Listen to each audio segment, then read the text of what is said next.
Hello guys, welcome back to my YouTube channel. අද මම ඔයාලත් එක්ක share කරන්නේ study vlog එකක් තමයි. හැබැයි මේක ටිකක් වෙනස් vlog එකක්.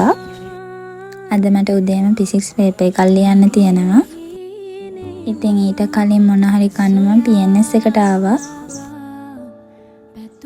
මේ ඉතින් මම paper එක ඉවර වෙලා ආයේ එන ගමන් ඉතින් paper එක ලියන්න ගිය වෙලාවේ මම videos මුකුත් ගත්තේ නැහැ. මොකද paper එක ලියන තැනට phone නෙවෙයි bags වල තරන් යන්න දෙන්න ඔක්කොම වෙන තැනක තියලා තමයි යන්න තියෙන්නේ.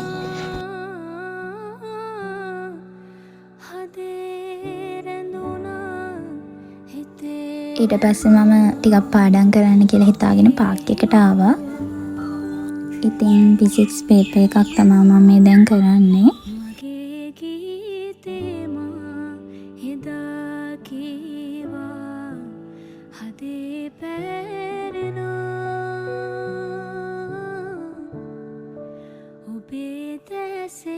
ඇත්තටම සමහර වෙලාවට ප්‍රොඩක්ටිවිටි කියන්නේ non-stop වැඩ කරන එකම නෙවෙයි.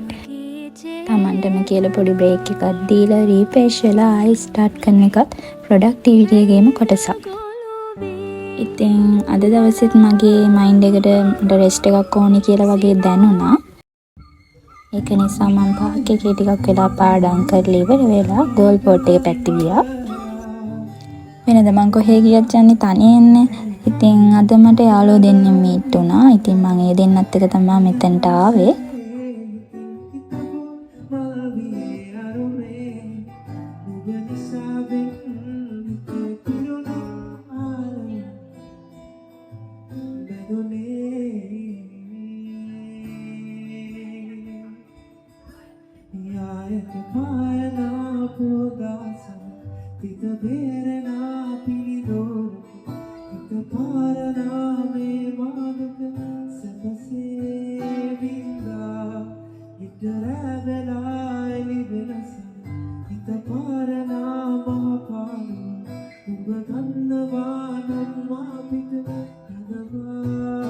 ඇත්තටම මෙතෙන්ට වෙලා ටිකක් ඉඳි හිත නිදහස් වුණා. ඊට පස්සේ මම ගෙදර ආවා. ඊට පස්සේ මම වොෂ් එකක් එහෙම දාගත්තා. ඉතින් මම ඊට පස්සේ මේ කප් නූඩල්ස් එක හදාගත්තා. මම ෆස්ට් ටයිම් තමයි මේක try කරන්නේ.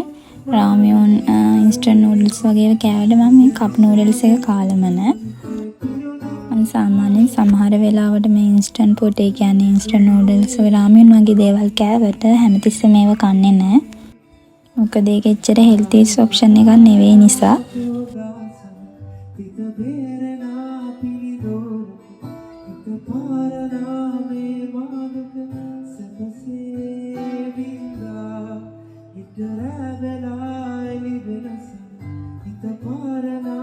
මේ කප් නූඩල්ස් එක රසයි. ඒ වුණාට මම හිතුව තරම් නම් රස නැහැ. නිකක් කිම්චි ෆ්ලේවර් එකක් තමයි මේකේ තියෙන්නේ.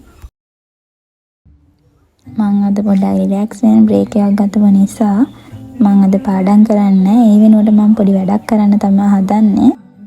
ඉතින් අද මම ජර්නලින් කරන්න තමයි මේ හදන්නේ.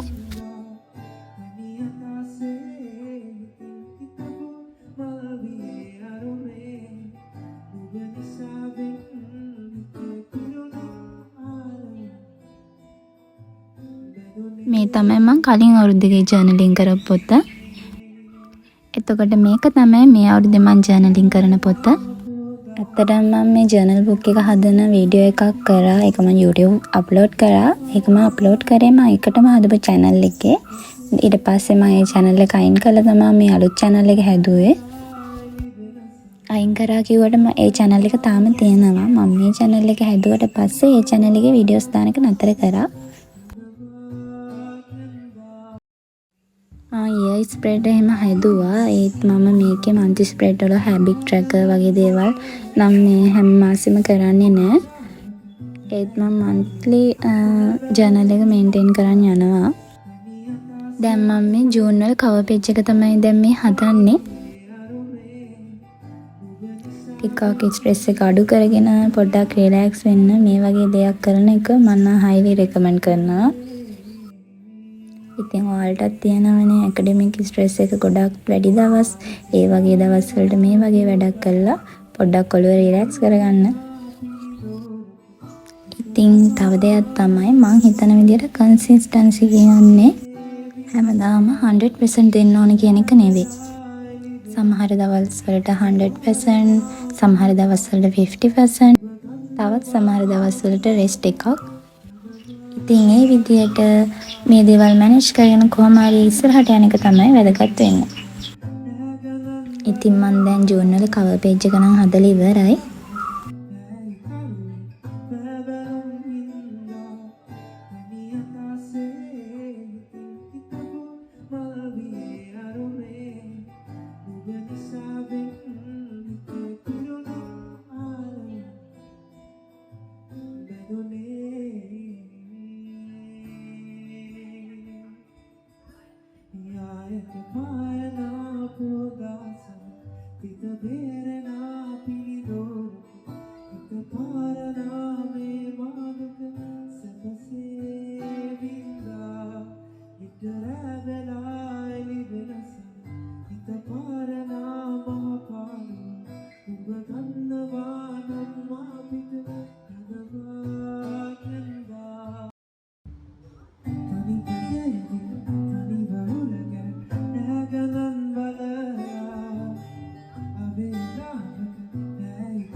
මගේ බයොලොජි ක්ලාස් එකේ ටියුට් එක ඇවිත් තිබුණා අද.